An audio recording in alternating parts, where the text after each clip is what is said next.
If we don't move quickly, the masses will rise in Jamaica, just like they're doing all over the world. And what I would hate to see is that a well-armed army and police force will shoot down those in the street who want to see genuine change. Hello everyone, welcome back to the channel. This is Indicator Commentary, and thank you for those people who have been liking, sharing and subscribing on this channel. All of you, I love you so much, and thank you for following this channel. For my returning viewers, thank you so much. And today we are reacting to a powerful and thought-provoking message inspired by Farrakhan comments on Jamaica and the challenges facing the nation. Now, whether you agree with Farrakhan or not, the issues discussed in this video are worth paying attention to because they touch on politics, history, unity, and the future of Jamaica. The creator argues that Jamaica's greatest challenges are not just economic, but also social and political. So, as we go through this video, let's examine the message carefully and see whether these concerns reflect the reality on the ground. So, thank you. Let's get into it. I would appeal to our brothers and sisters in Jamaica that life is more important than party, and Jamaica is more important than party politics. In America, partisan politics is literally destroying the country. So even though we disagree, that disagreement should never allow us to take the life of another human being simply because they are a member of a different party. Bitter pill that Jamaica has to swallow because of the debt of $216 billion and the slowdown in the economy. So let us hope and let us pray that we will be able to ease the pain through good politics. But at the same time, if we don't move quickly, the masses will rise in Jamaica, just like they're doing all over the world. And what I would hate to see is that a well-armed army and police force will shoot down those in the street who want to see genuine change that skipping, they tried in 1976 to organize a military coup to overthrow Michael Manley. In 1976, they supported attempts to assassinate Michael Manley on 3 different occasions. The little man who led Jamaica, who spoke at Savior's Day, was such a threat to our government that they attempted 3 times to assassinate the man in 1976. So later, they found a way to get rid of him through riots in the street over food when they cut off assistance to Jamaica. It's beautiful. You got one of the most beautiful anthems in the world. And you got a seat in the United Nations. Big up for you. But independence, you don't have that yet. Independence, you don't have that yet.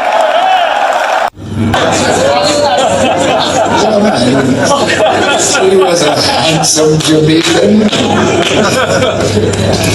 and he had light skin and what they call good hair. Lord help us. Hair has now a moral quality attached to it. But she told me that my grandfather, his father, was Portuguese. I said, Portuguese? Then as I matured, I saw that in the Inquisitions in Spain and Portugal, many members of the Jewish people who had mastered in Europe the sugarcane industry in Spain, they had become great, we call it entrepreneurs, financiers. But in order for them to continue to live, they either had to say, I'm a Christian to survive, or flee. And many fled Spain and Portugal and came to what is called the West Indies and South America, namely Brazil. Now, if you study the slave trade, I don't want to labor on that so much, but in the Babylonian Talmud,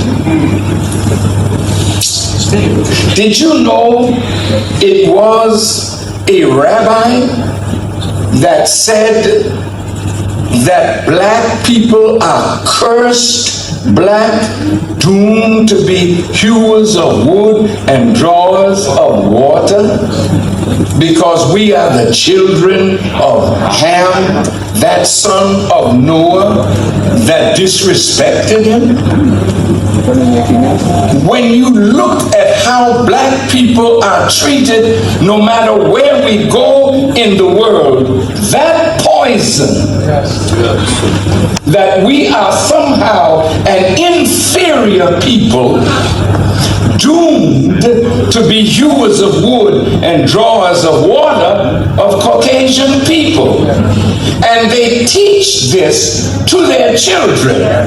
So when you meet them, you meet somebody who approaches you with a superior attitude.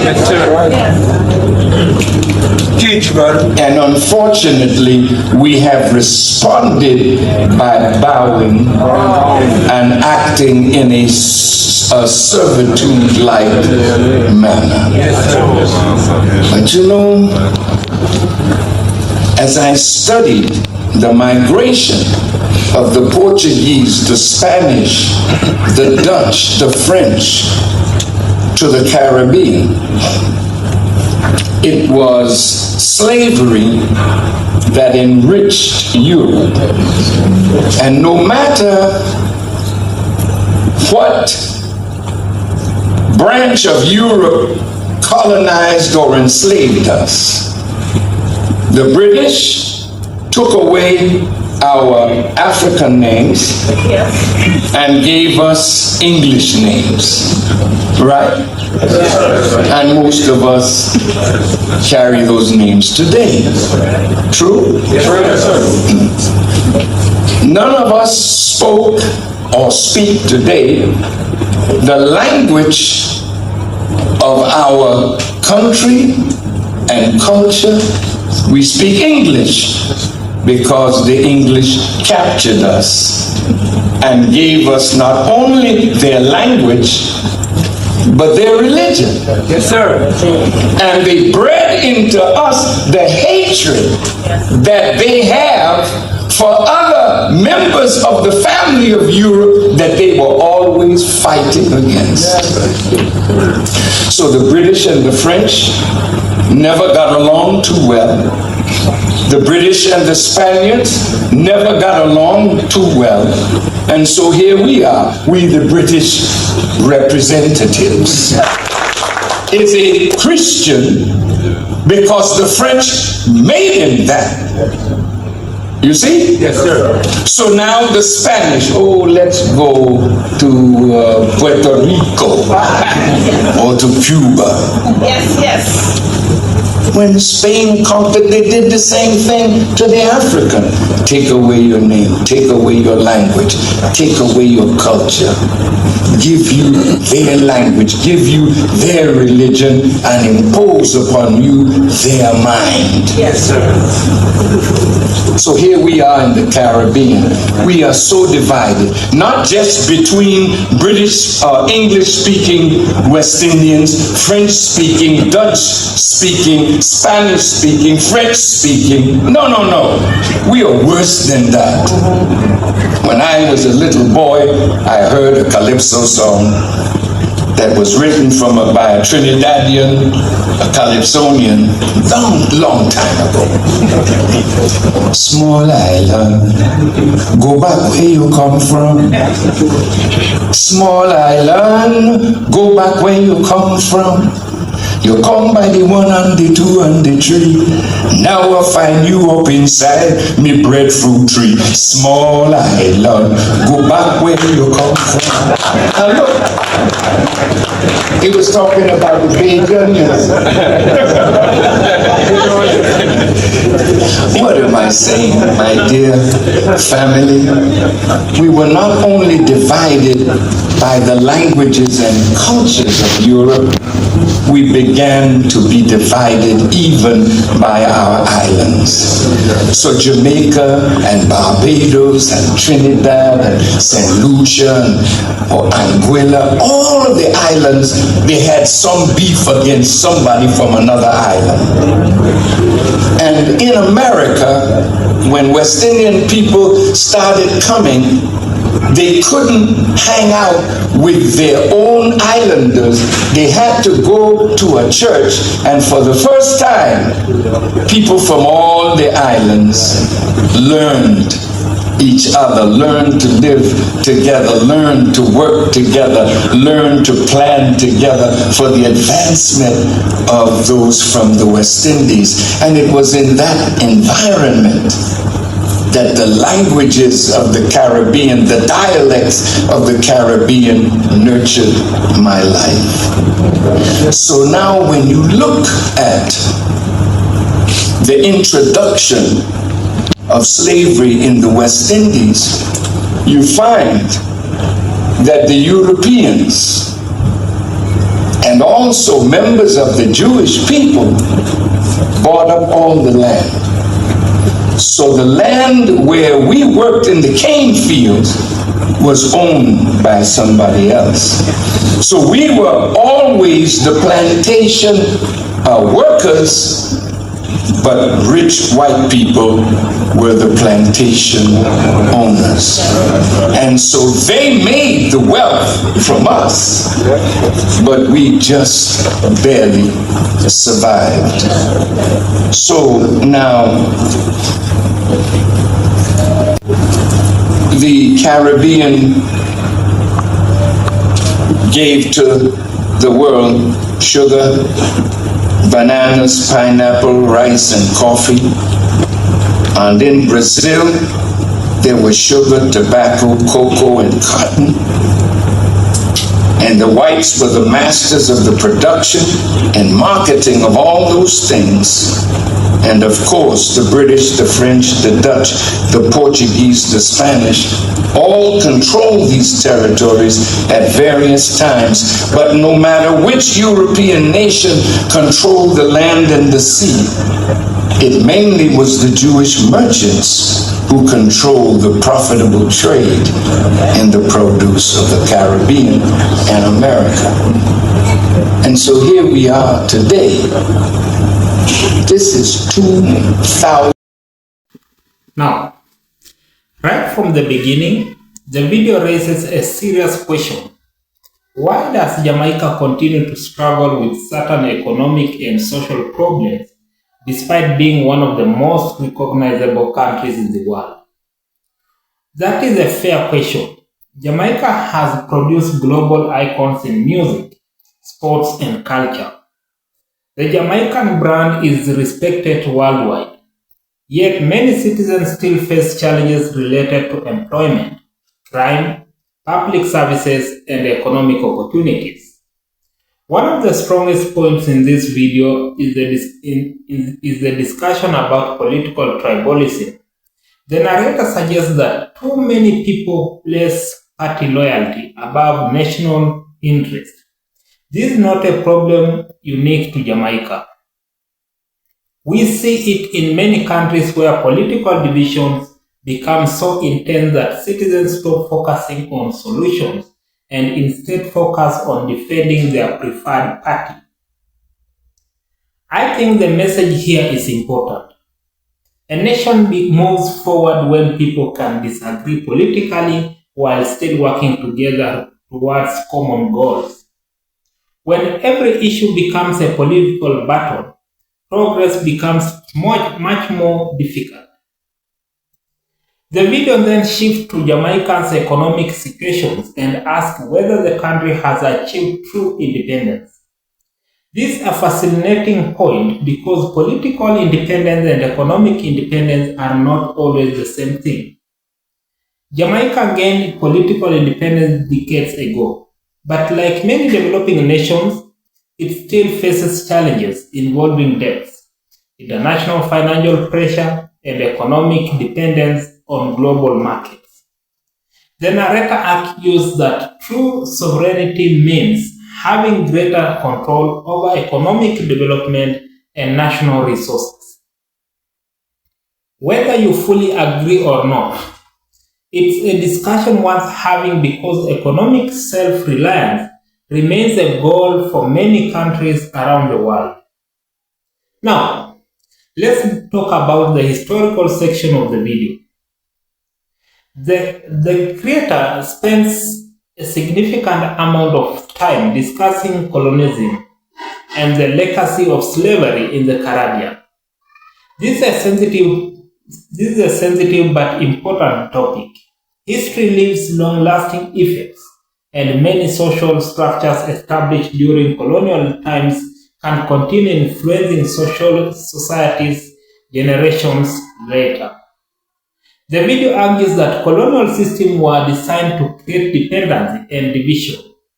It also suggests that certain mindsets imposed during that period continues to affect how people view themselves and their country.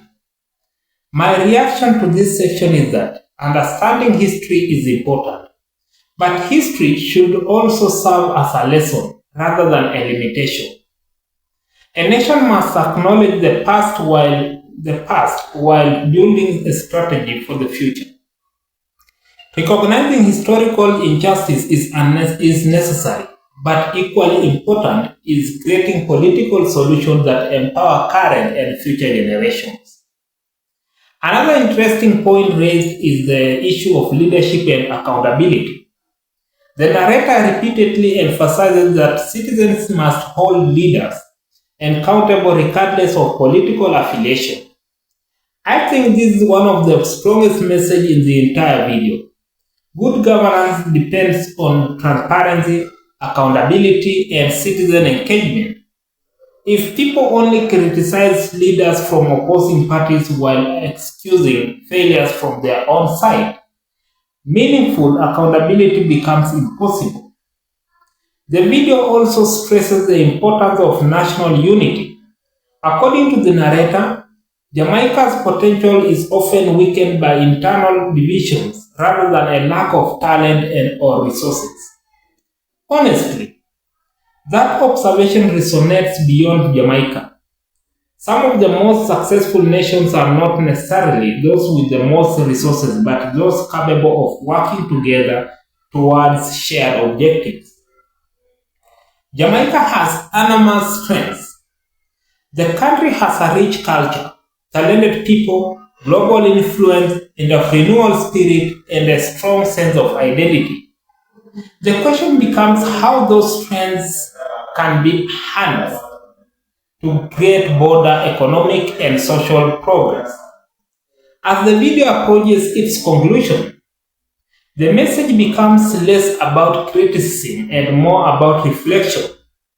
The narrator is essentially asking Jamaicans to think about what type of future they want and what role each citizen plays in creating that future.